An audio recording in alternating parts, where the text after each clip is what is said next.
dan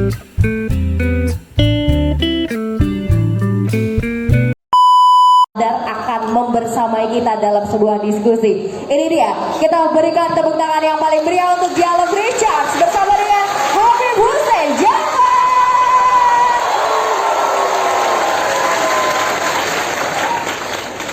Bismillahirrahmanirrahim.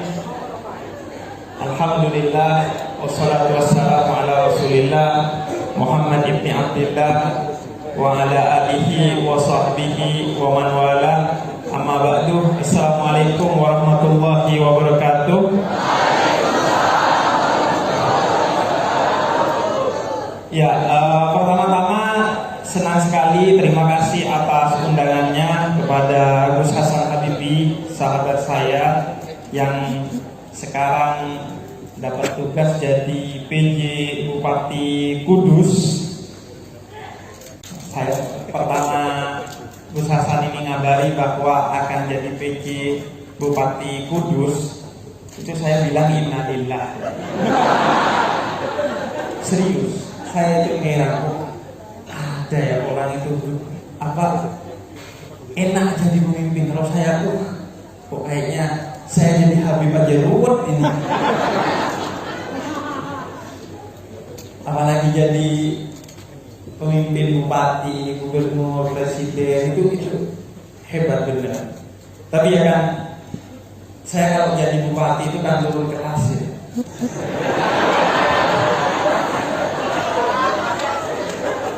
Gimana dari Habib ke bupati itu? Kok anak presiden aja salaman saya.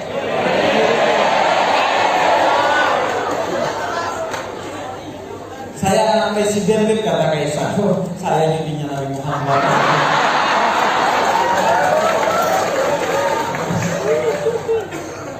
Jadi terima kasih. Jadi Gus Hasan ini sahabat saya, sudah lama sekali kita berkenalan, dekat, sering ngopi bareng, main PS dan lain sebagainya.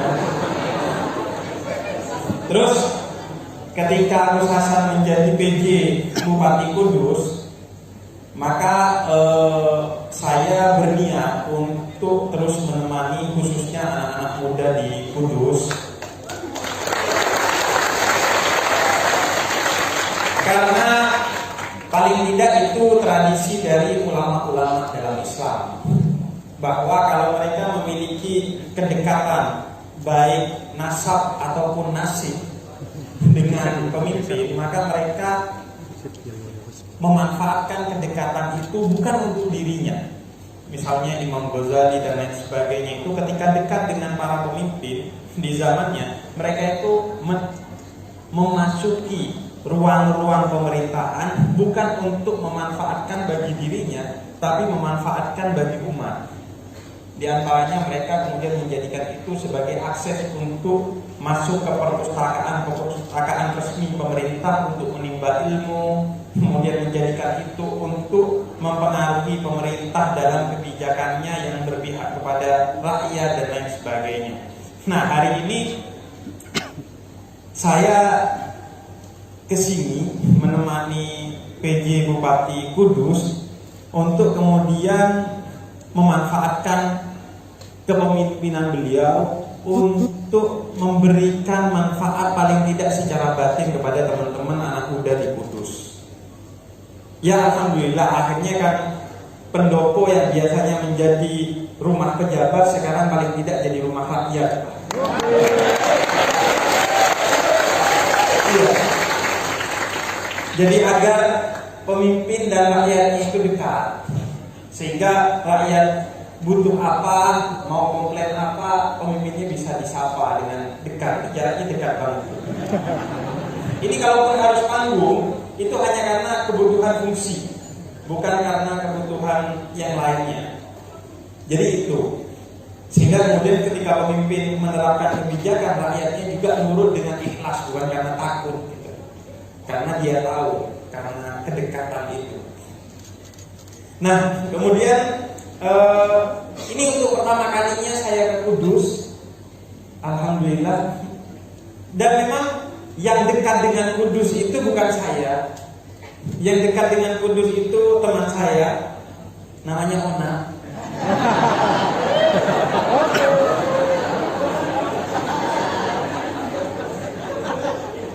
Walaupun gak deket-deket banget, dia itu ya lumayan deket dengan Roh Kudus. Jadi yang familiar dengan Kudus-Kudus itu bukan saya.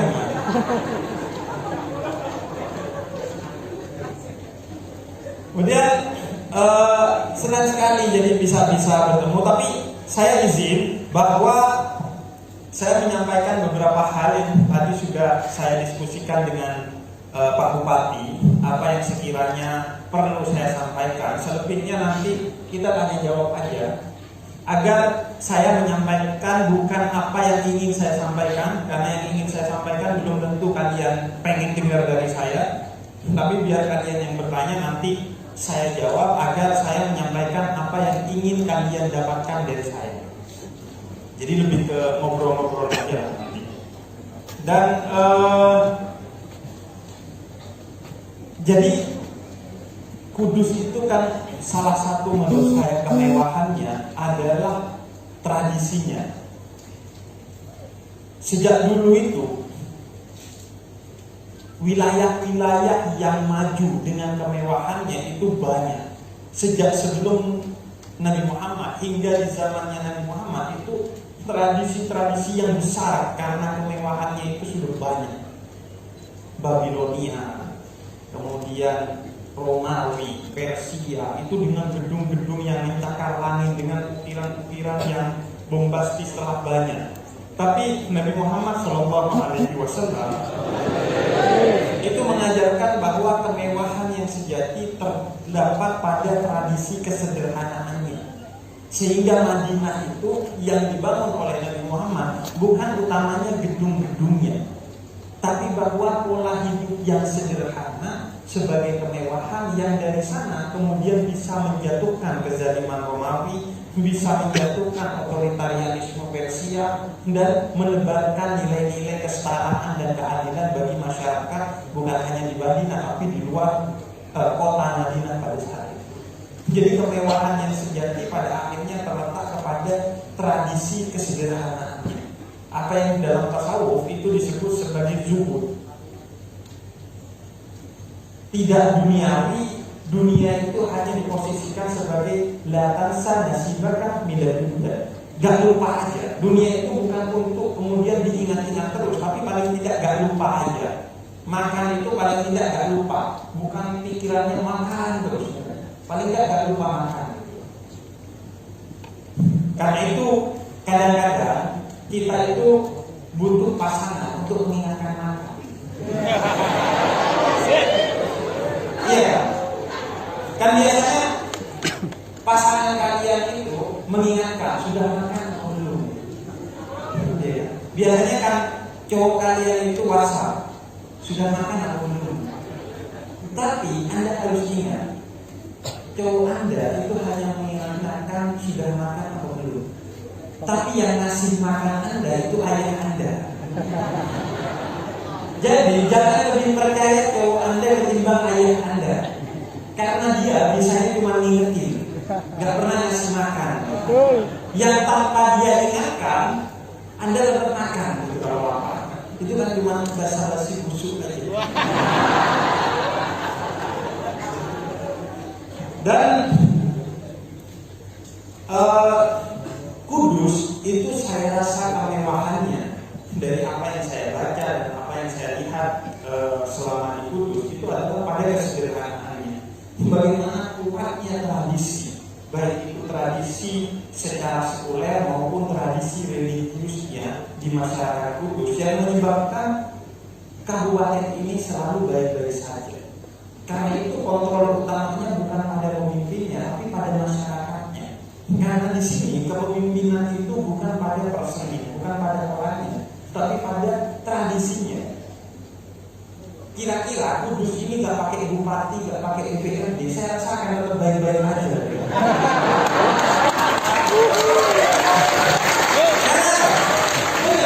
Dan itu dibenarkan oleh Gus Bahar tadi. Jadi saya soal Gus Bahar tadi kata Gus Gus Bahar, ya yang penting tinggal merawat aja yang ada. Karena tradisinya ini sudah membuat kita baik-baik saja. Kan gitu. Jadi itu yang terpenting, bahwa masyarakat ini teratur bukan karena dihukum, tapi karena memang secara etika ya seharusnya itu begitu. Hukum itu kan perangkat terakhir dari pengaturan manusia. Manusia yang nggak bisa diatur baru kemudian dipukul dengan hukum agar teratur. Tapi manusia yang berakal, al-hur yakfi bil isyarat, kata orang Arab. Manusia yang bebas dengan akalnya, dia cukup dengan isyarat, cukup dengan etika, cukup dengan hal-hal yang tidak bersifat hukum, maka mereka akan tertib. Semaksimal-maksimalnya itu nggak sampai hukum, tapi paling tidak sampai rasa-rasa. Kalau kita melakukan hal yang nggak enak, paling tidak dirasanya sama orang dan akhirnya tobat. Jadi itulah kekuatan kita masyarakat Kudus ini. Jadi tugasnya Gus Hasan enteng, tinggal menjaga apa yang sudah ada, tinggal merawat apa yang sudah tumbuh di masyarakat. Karena tradisinya itu sangat kuat dan tradisi ini menjadi sangat penting. Karena kenapa? Karena puncak dari umat Islam, puncak dari keislaman itu ada pada tradisi. Sebelumnya ada yang non-muslim, ada aman di sini. Ada teman-teman non-muslim, gak apa-apa, angkat tangannya.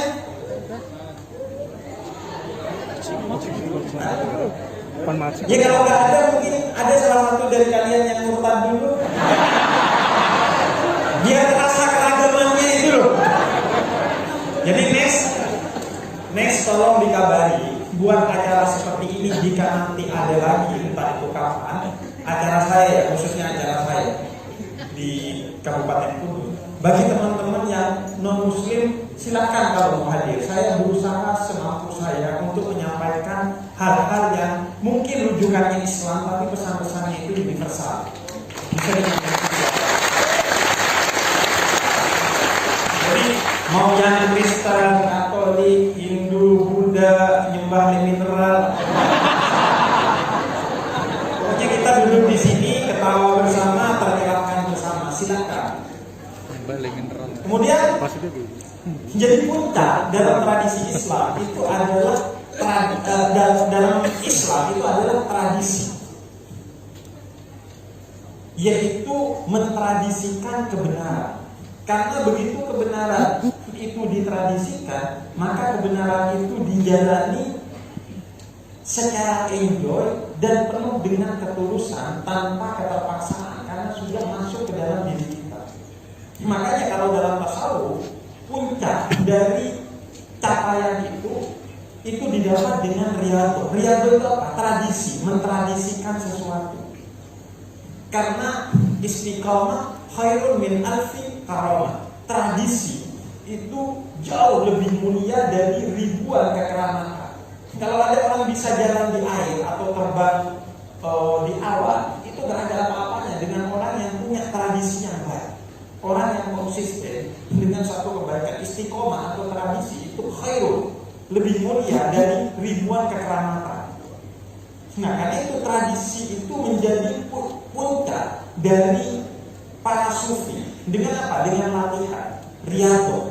Sesuatu yang luar biasa itu menjadi biasa saja karena dibiasakan.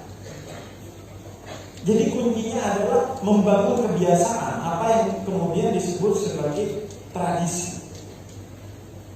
Dan tradisi itu sifatnya turun-temurun dari yang telah lalu. Seperti di Kabupaten Kudus ini sudah tradisi dandangan misalnya, sudah ratusan tahun ada di masyarakat dan itu dirawat. Karena sesuatu yang luar biasa menjadi biasa kalau dibiasakan. Karena itu al-adah muhakkam. Dalam hukum Islam ada atau tradisi yang baik yang tidak bertentangan dengan hukum-hukum Islam, maka dia bersifat hukum dalam Islam. Makanya di Quran atiullah wa atiur rasul wa ulil amri minkum. Taatlah kepada Allah wa'ati Rasul dan taatlah pada Rasul wa ulil amri. Nggak pakai wa'ati ulil amri karena ketaatan kepada pemimpin itu berada pada ketaatan atas Allah dan Rasulnya. Kira-kira kalau pemimpinnya tidak tegak lurus dengan Allah dan Rasulnya, maka tidak ditaati. Kenapa? Karena ada maka tradisi yang baik itu menjadi hukum dalam Islam. Makanya kalau Anda kemana-mana nggak pakai helm, menerobos lampu merah, itu menjadi bernilai dosa karena itu adalah tradisi yang baik, yang semua tradisi baik itu menjadi hukum dalam Islam.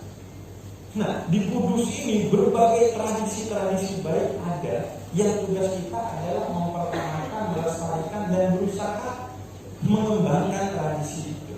Karena penyakitnya anak muda itu tidak mau kemudian mewarisi tradisi, karena dianggap tradisi itu sebagai bentuk kemunduran, sebagai bentuk ketidakmajuan.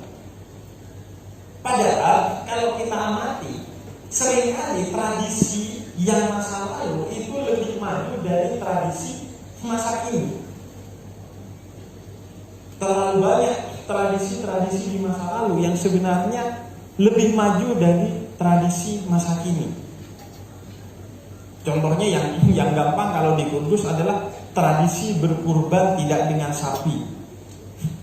Jadi orang dulu itu jauh lebih toleran daripada orang sekarang, karena Sunan Kudus mengajarkan dengan itu agar kita punya toleransi dengan orang-orang Hindu yang mengkultuskan sapi. Seringkali sekarang toleransi itu nama tanpa isi. Kalau dulu isi tanpa nama, nggak ada namanya itu. Anda tanya ke Sunan Kudus toleransi, mungkin nggak ada nama toleransi di zaman dulu. Tapi pola hidupnya itu sudah toleran. Sekarang bacotnya toleransi, kadang kelakuannya itu nggak toleran. Bahkan kadang atas nama toleransi melakukan tindakan-tindakan intoleran. Ada orang mau beribadah, jangan ibadah di sini, ini kan mayoritas umat Islam. Toleransi dong. Toleransi itu bukan hanya yang mayoritas ditoleransi sama yang minoritas, tapi yang mayoritas mentoleransi juga yang minoritas. Jadi hubungan dari keduanya saling. Jadi seringkali apa yang disebut tradisi itu lebih maju dari apa yang disebut dengan kekinian itu. Dan kadang karena kita tidak paham tradisi, kita anggap itu